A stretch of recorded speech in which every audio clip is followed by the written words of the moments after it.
What would you do if you were to believe in something that the rest of the society around you in which you live doesn't believe in? What would you do if you had a particular belief in something that the people around you that you live around, they don't believe it? You would be quiet. You might be. Not that you've probably experienced any of that lately in the last few years. I stay firm on my beliefs. I keep believing. So let's keep it to the non-political side of things, because your mind is already going to all the conspiracies out there. But what would happen if you were to say believe in Jesus as the Messiah, but the rest of the society around where you live in, they don't believe that he's the Messiah? How do you handle it when the society around you has a different belief system to you? Now, you can extrapolate all you want into other areas. I'm going to keep it into the spiritual area because the principle applies to everything else. Jesus is actually going to teach us today how to live a counter-narrative life. And so, obviously, the title of my sermon today is Counter-Narrative. How do you live a life that counters what the people around you think? Are you just going to be quiet? Are you going to kick up a big stink? How do you deal with it? Well, let's get some context. This week we continue in John chapter 7 in the story that Jesus is having while he's in the temple. He's having a conversation with the people. And last time, this was sort of before Lent, you may recall that Jesus went up to the temple during the Festival of Tabernacles in the middle of the week. It's probably a Wednesday. And the Jewish leaders were having a conversation with Jesus, and they were amazed at how much wisdom he had. Where did this guy... He never went to rabbinical school, right?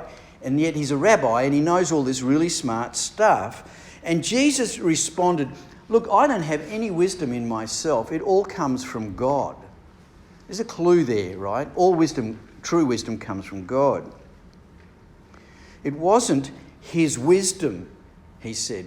And, by the way, said Jesus to the Pharisees and the leaders of the law, by the way, not only do I not have my own wisdom, it comes from God, your wisdom, you're just a bunch of hypocrites. Whack. Slapped him in the face. You keep the Sabbath, which says you're not supposed to work, but if a baby's born 8 days before the Sabbath, you circumcise him on the Sabbath. That's work. You're not supposed to work and you work. You're just a bunch of hypocrites. And then at the end of that conversation, before we finished the last sermon on this, we left Jesus in the temple and he said, stop judging by mere appearances, but instead judge correctly about who he was and all of that. So now, today, we're going to we've read, and we're going to discuss the response of the crowd and the Pharisees when he makes his statement, stop judging by mere appearances and judge correctly. We're going to listen in on that conversation. And if you listen carefully to the text, you'll discover some principles about how to live a counter-narrative life. A counter-narrative life. And I pray that God will open your ears to hear the sorts of things that I've heard this week as I prepared.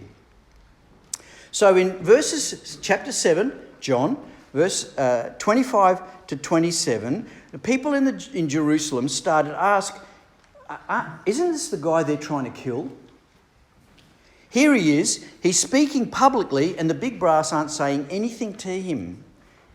Maybe the Pharisees and Sadducees and the priests and scribes have all concluded maybe he's the Messiah because they're not talking to him about it, they're not challenging him. But we know where he's from. We know this guy Jesus. And we also know that when the Messiah comes, we don't know where he's going to come from. Okay, so let's just unpack that a little bit to help you understand. So the first thing I want to start off by saying is, this is the narrative. This is the story that the general people in the population believe, the people in the court, in the temple court, the court of the Gentiles there. This is what they believe.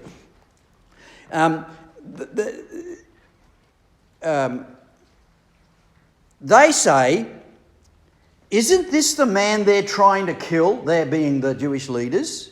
Interesting. When the Jewish leaders said, who's trying to kill you? You're just demon-possessed. Even the crowd knows that the Jewish leaders are trying to kill Jesus. Isn't this the guy they're trying to kill?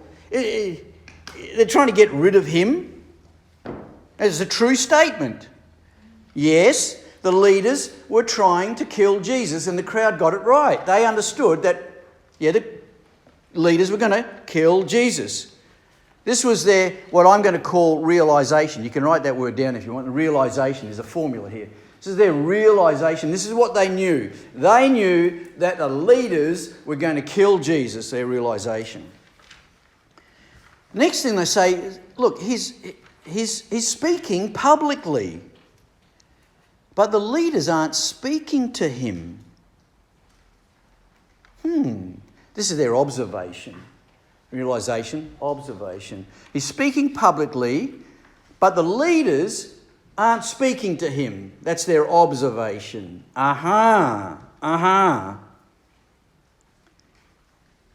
Maybe the authorities have concluded that he is the Messiah. That's their speculation. They had a realisation, observation, speculation. That's what it is. The leaders have concluded that he's the Messiah. That's why they're not laying hands on him and trying to get rid of him. Then they say this, verse 27, but we know where this man is from, and we also know that when the Messiah comes, we won't know where he's from. That's their authentication. That's what they believed. They had a realisation, they're trying to kill him. They had an observation, he's speaking publicly and they're not touching him. They had a speculation, obviously they concluded, the authorities have concluded he's the Messiah, and they've got an authentication. We know where this man is, and by the way, we know when the Messiah comes, nobody's going to know where he's from. That's what they actually believed. Here's the problem. They were totally wrong on that last one. They thought that Jesus came from Nazareth. Where did Jesus come from? Your turn. Bethlehem. What line of blood lineage was he from? Line of David. They had it totally wrong. They were totally wrong about not knowing where the Messiah comes. If you know national prophecies of Israel, you know there's many, many passages that say that the Messiah is going to come from the line of David and be born in Bethlehem. And we can go into it. Micah 5:2, but you, Bethlehem Ephratah, though you are small among the clans of Judah, out of you will come for me one who will be ruler over Israel, whose origins are from old, from ancient times. Micah 5:2, and on and on and on and on. Here's the problem. This is the point that I want to make up with the narrative of the thinking of the general public. They made a statement, their realisation, which was true. They're trying to kill him. Then they looked at the facts, their observation. He's speaking publicly. Then they drew a conclusion, their speculation. Well, obviously, the authorities have concluded he's the Messiah. That's why they're not touching him. And then they justified their reasoning, their authentication. This is what they absolutely know to be true. We know where this guy's from. He's obviously not the Messiah, because the scriptures teach us that nobody knows where the Messiah is coming from. And on that point, they were totally wrong. See, here's a principle I want to teach you this morning. That's how the world thinks without Christ. The world thinks without Christ. It'll make a realization, it'll make an observation, it'll make a speculation, and finally it will give an authentication based on human wisdom, which is totally wrong. Even though the observation might be right. They got it wrong. And we could unpack this for a long time. I don't want to do that because I want to get onto what Jesus said. But the point of the narrative is that you can never follow the crowd. They can get some of it right. But when they make the conclusion, it's often wrong. And in this case, it's always wrong. Whenever you use human wisdom to come up with a conclusion, remember Jesus said, my wisdom doesn't come from me, it comes from God. You've either got human wisdom or godly wisdom. Which one would you choose? Because there's some really smart people out there. And we've heard that before, right? Human wisdom to God is foolishness. And the wisdom of God to humans is foolishness. That's why we see the paradox in the worldview. So here's my first point. Under the narrative, which is what the crowd believes, here's my first point. Human reasoning will always lead you to a false narrative. Now that's a pretty blanket statement. Sometimes humans get things right. Of course, that's right. But when it comes to the spiritual world, unless you use God's reasoning, you will always come with a false narrative. Nobody, without the help of the Holy Spirit, has concluded that Jesus is the Messiah and you dedicate your life to him. That's a revelation that can only come from God. I mean, you can believe generally in Jesus, but to believe it as relinquishing your will to Jesus can only come from God. That's a revelation that comes from God. And without God's revelation, nobody would know that. You wouldn't know that. I wouldn't know that. So my first point is a principle of spirituality. Human reasoning will always lead you to a false narrative. You should always be skeptical of human reasoning. Doesn't mean you don't always believe it. Sometimes it's right. But when the world tries to understand Jesus and they conclude that he's, for instance, a prophet, it's wrong. Jesus never claimed to be a prophet. Well, that's the crowd's reasoning. So now, the principle of the narrative. Now we watch Jesus and look at what Jesus says as the counter-narrative. Jesus always has a counter-narrative to the message of the world. Jesus, while he's teaching in the temple courts, because he knows what's going on, he calls out in a voice, yeah, you know me, you know where I'm from, but I'm not here on my own authority. The one who sent me is true, and you don't know him. He's referring to God. But I know him because I am from him, and he sent me. He's basically admitting he's the Messiah. I am from God, and God sent me. So Jesus gives now an alternative to what the crowd's narrative is. This is, if you like, the counter-narrative. Now, look, he doesn't say you're totally wrong in everything. He starts off by saying, yes, you know me, and you know where I am from. He's affirming their initial authentication. Yeah, okay, you think you know me. Bishop Ryle, in his commentary on this, paraphrases it this way. Yes, this is Jesus speaking in paraphrase. Yes, it is true that you know me and where I'm from. I grant that in a certain sense you were right. You know where I was brought up and you know who my blood relatives are. You know I grew up in Nazareth, and you know that Joseph and Mary and my 4 brothers and 2 sisters and whoever else, you know them. So you got some of the details right. But And you notice this, nobody is ever 100% wrong. Even the devil peppers lies with truth, but Jesus is saying, you have really no idea who I am. The crowd has no idea who Jesus is. And this is the counter-narrative, right? This is the I'm not here on my own authority, a fundamental truth statement. I am here on the authority of the one who sent me, a fundamental truth statement.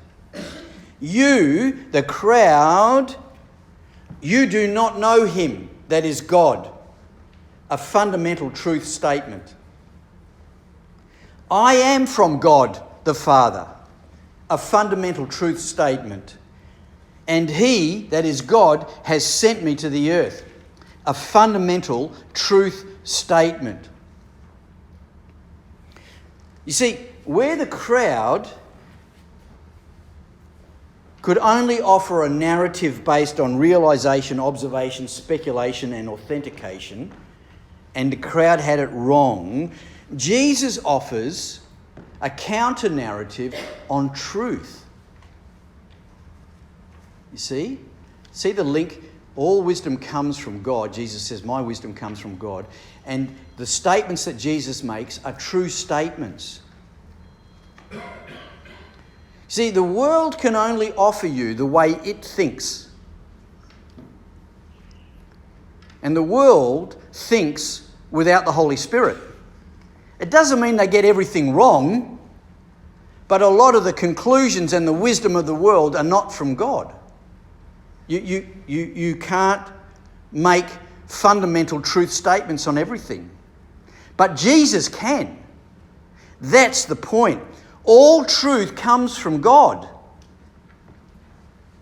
God was the one who invented truth. He invented love. He invented all those fruit of the Spirit, right? So again, this could be a whole sermon in itself on counter-narrative truth. But simply to say that even though the crowd had some of the stuff right, in the end their conclusions were wrong, compared to the counter-narrative that Jesus makes, everything he says is true. So here's point number 2 with regards to the counter-narrative. Jesus, the counter-narrative, will always lead you to truth. Will always lead you to truth. You're going to say, I know pastors who've been preaching heresy. Yes.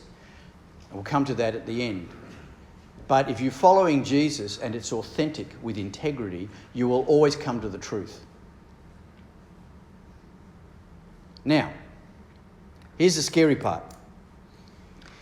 If you've decided to follow the counter-narrative, and I'm glad that Guy is here. Guy, you and I have had many conversations about the price for following the counter-narrative, right? Both in your faith in Jesus and in other areas. That we've all been through that. If you decide that you're going to follow the counter-narrative, I'm going to believe in Jesus and dedicate my life to Jesus and follow what he says, guess what? You're going to become a threat to the people around you. People who disagree with you aren't going to like you very much. And that can be taken to the extreme, where in some countries, if you're a dedicated follower of Jesus, you could be murdered. You see, the people in the world who don't like your counter-narrative don't like not being in control. The world wants to be in control. Now, cameraman, quick parenthetical statement over here. There's a reason why people need to be in control. Yeah, power and all of that.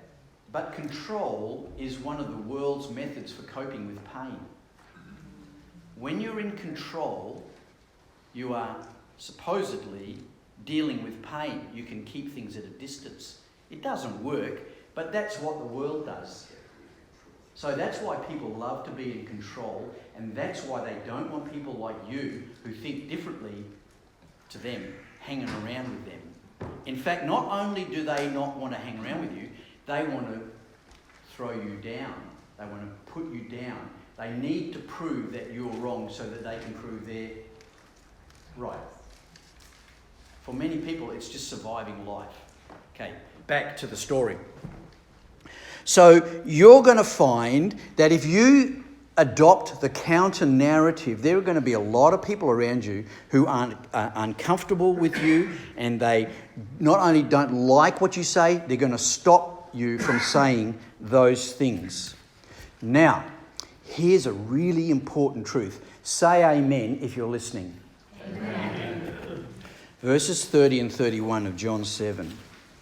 At this point, after the counter-narrative that Jesus spoke, at this point, they tried to seize him. Okay, you extrapolate. We're going to see this in a couple of chapters later on. What were they going to do with him once they seized him? They were going to kill him. That's pretty serious, right? Imagine today if someone were sentenced to death for claiming to be Jesus, the Messiah. But back in those days, that was a really serious claim. At this point, they tried to seize him, but no one laid a hand on him because, your turn. Why did no one lay a hand on him?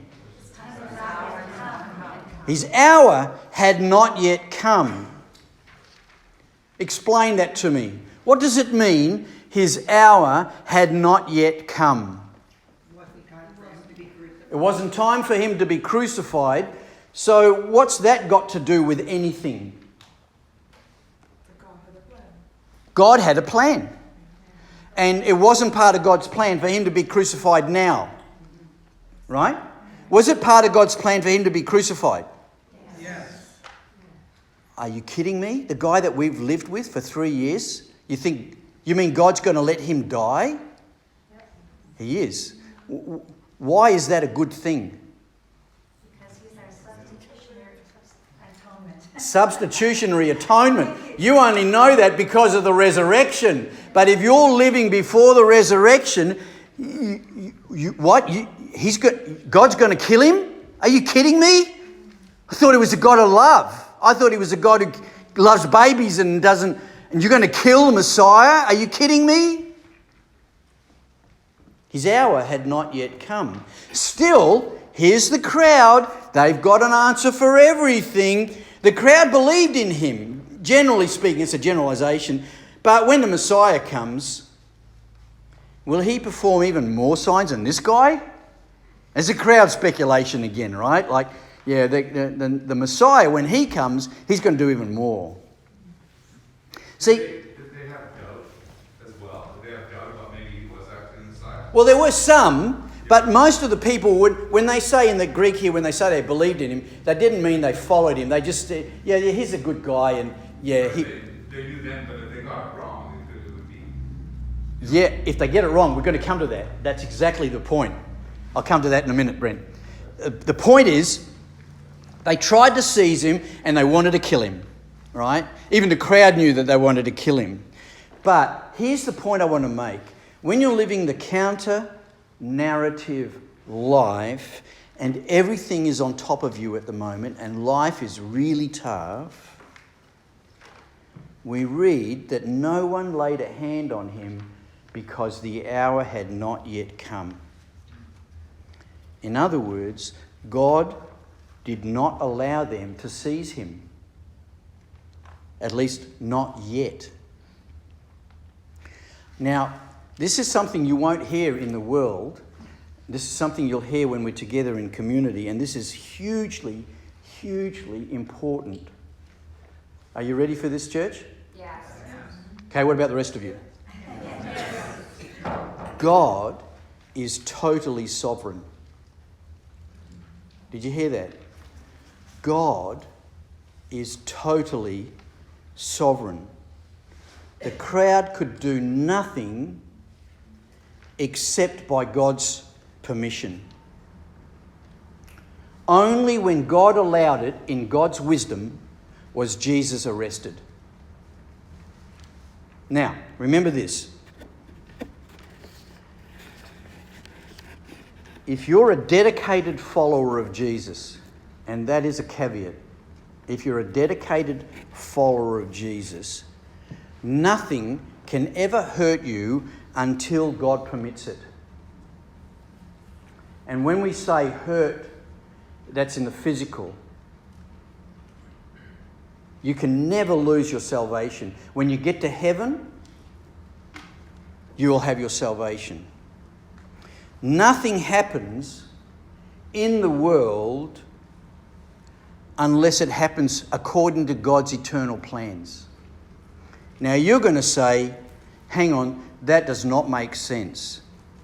But I want to refute the temptation to think that you don't know my case. Yes, I do. I know my story.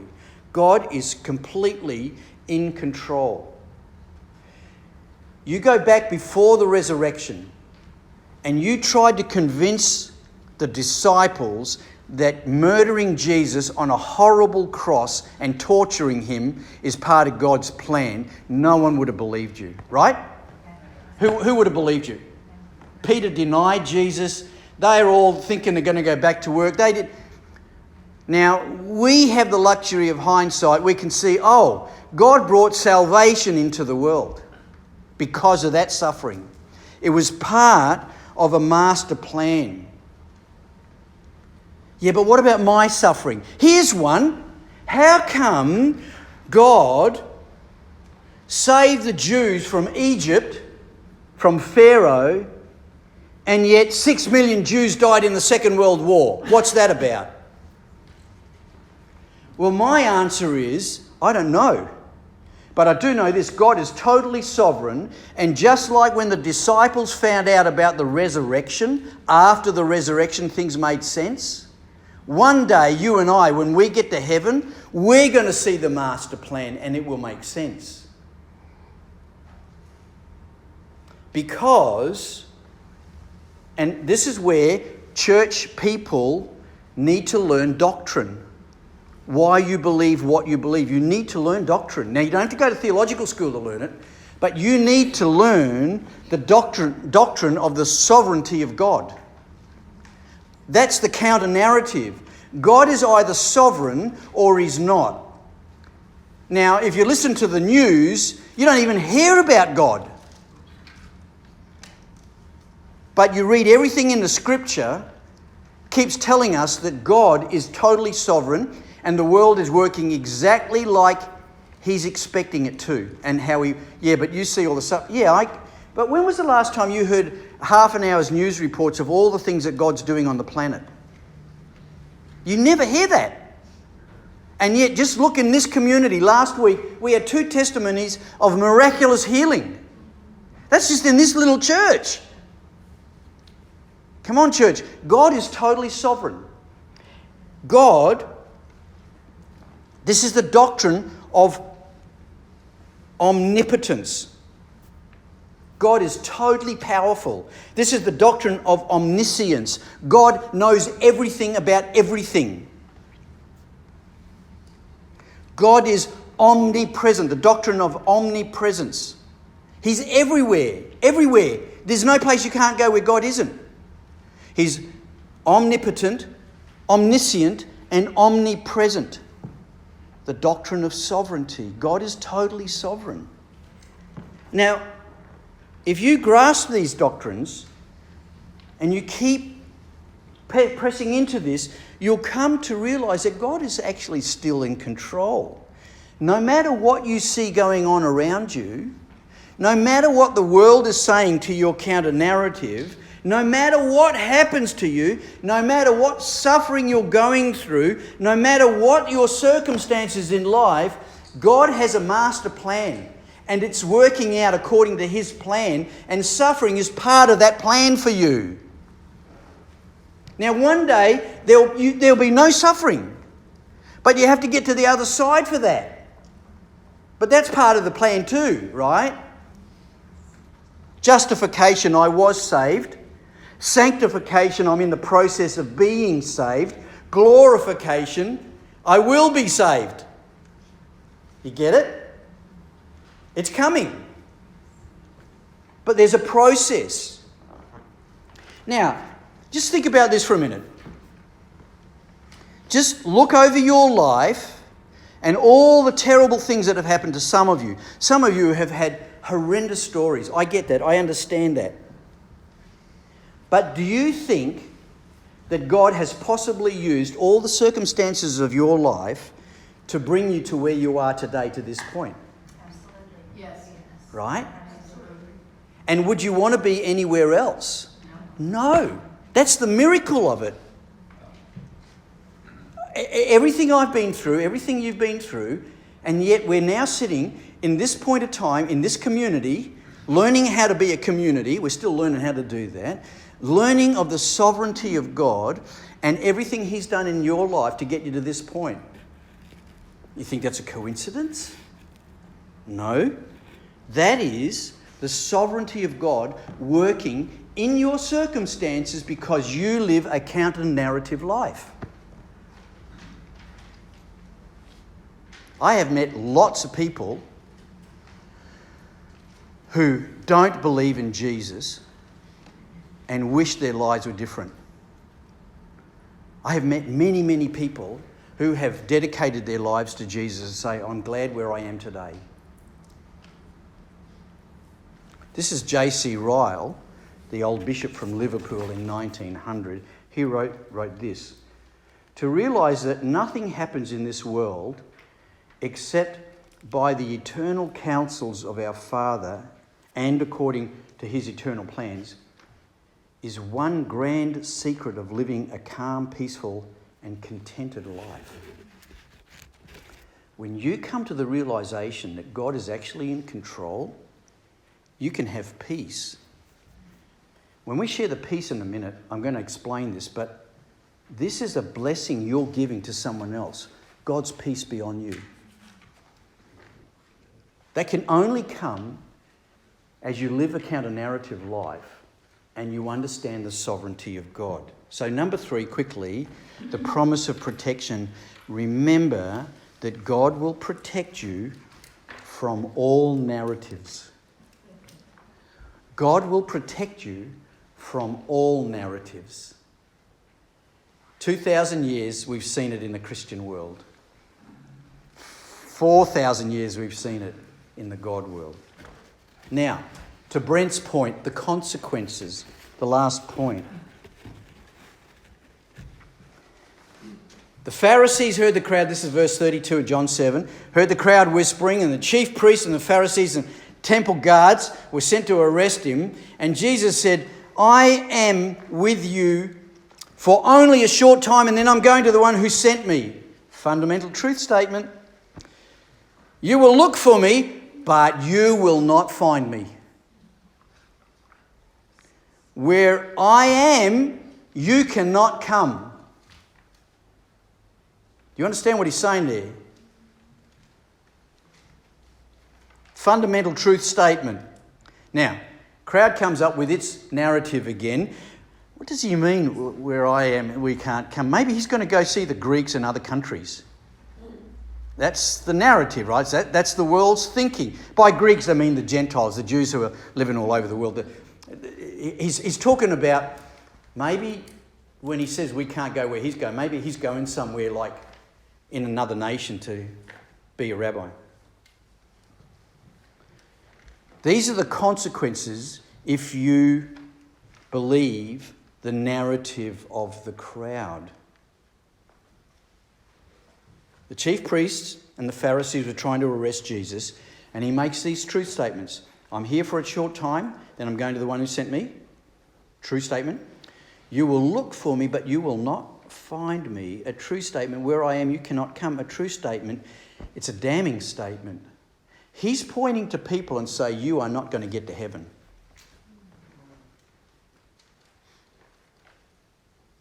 There's a really, really important principle in this. If you say no to God long enough, one day God might say no to you.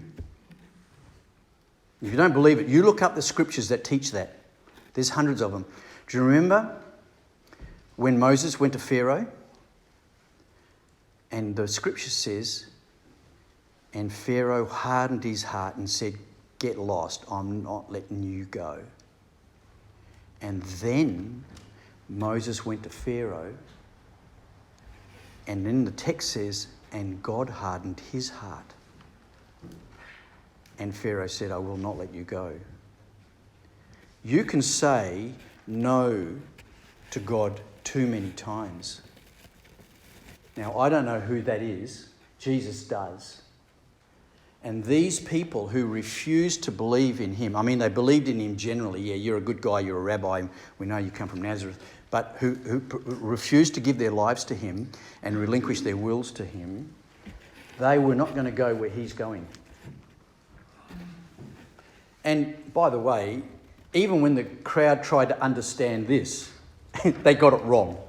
Oh, he's going somewhere else to preach the gospel or whatever. So here's the thing that Brent was raising that I think we can put this way. Number 4, if you persist with the narrative of the crowd, you will do it at the expense of your own salvation. If you persist with the narrative of the crowd, you will do it at the expense of your own salvation. If you keep believing what the world tells you to believe, rather than the statements of Jesus and what he teaches, you may not find Jesus in the first place. Now, I'm not saying you lose your salvation. I don't actually believe that. Once you've followed Jesus and you've relinquished your will, you can't lose your salvation. But there's a lot of people who play games, right? They say the prayer, they come forward, they sing the hymns, they get baptised, they give money, but they never actually give their hearts to Jesus completely. They don't relinquish their wills. They keep playing with the world. You do that and you're in trouble. Okay, let me close. The crowd always has something to say about everything, right? Name any subject, the crowd has got a narrative. The crowd has a lot to say about Jesus. That's what we're going to talk about. And what they say often has truth to it. But in the end, their narrative is false. It is always false, because human wisdom will never lead to the same wisdom as godly wisdom. That's why we have the dichotomy of truth at the moment in the world. On the other hand, everything that Jesus says is true. He's the one who gives the true counter-narrative to the narrative of the world. And I'm saying to you today that narrative, the counter-narrative, the one that Jesus is teaching, is the one that you should follow. Now, if you persist with this counter-narrative, you will suffer the wrath of the crowd. Has anybody ever experienced that? Oh, yeah. But the point is that Jesus will guide you through that. If you persist with the narrative of the crowd, you suffer the consequences of your own ignorance and arrogance. In that case, like the crowd, you'll miss the Messiah and you'll miss eternal life. So let me leave you, what I said earlier, let me leave you with this famous verse. You all know this. You ready? I'm going to give it to you. You shall know the truth and... Right. Even the crowd quotes that verse all the time. I've even heard commentators on TV quote that. You'll know the truth and the truth will set you free. Of course, if you listen to that narrative, you'll have it totally wrong. That's not what the text says. Have I got your attention? You can write down John 8:30 to 32. Even as Jesus spoke, many believed in him. Watch this. To the Jews who had believed in him,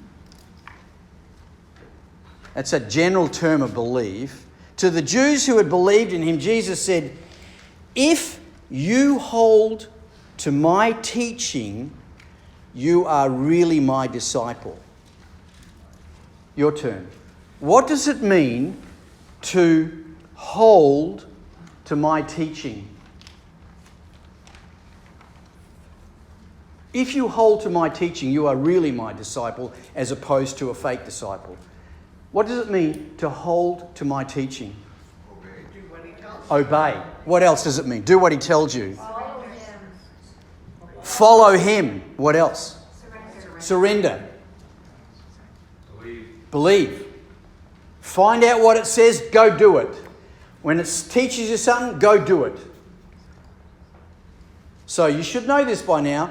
This is what it means. When God says jump, you ask, when do you want me to come down? Unconditional surrender. When God says jump, you say, when do you want me to come down? Unconditional surrender. Watch this. If you hold to my teaching, then you are really my disciple. Then you will know the truth, and the truth will set you free. That is a huge conditional clause. If you hold to my teaching, if you do what I tell you to do, if you relinquish your will to me, not if you just go to church, play games and stuff. No, if you are a true follower of Jesus and you've dedicated your life to following him in the context of living a sinful struggle, right? We are redeemed, I get that. But that sin thing, that's not going to go away till we die. We still have to deal with that every day, every week, whatever. But if you follow his teaching and you're dedicated to following your teaching, you're really a disciple, then you will know the truth, and the truth will set you free. If you're a follower of Jesus, you will know the counter-narrative. You'll know what he's teaching you, and you'll know how to navigate the world that's teaching you a narrative that's not the real narrative. You get that? It's a huge condition that not everybody buys into. Everyone quotes, you'll know the truth and the truth will set you free. If you don't know the Messiah by dedicating your life to him, you won't know the truth and it won't set you free. But if you do and you follow the Messiah, you'll be set free. Isn't it wonderful to be able to live in spite of the circumstances, not because of them? That's an amazing truth.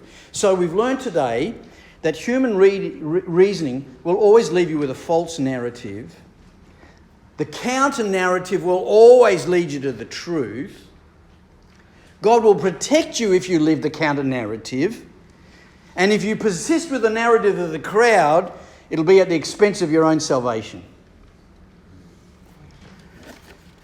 Let's say the Apostles' Creed together, because we're going to reinforce what we believe. Last week, we said the Nicene Creed, which is in the plural, in the third person. We believe. You notice with the Nicene Creed, with the Apostles' Creed, how does it start? I believe. This is very personal. This is what you believe.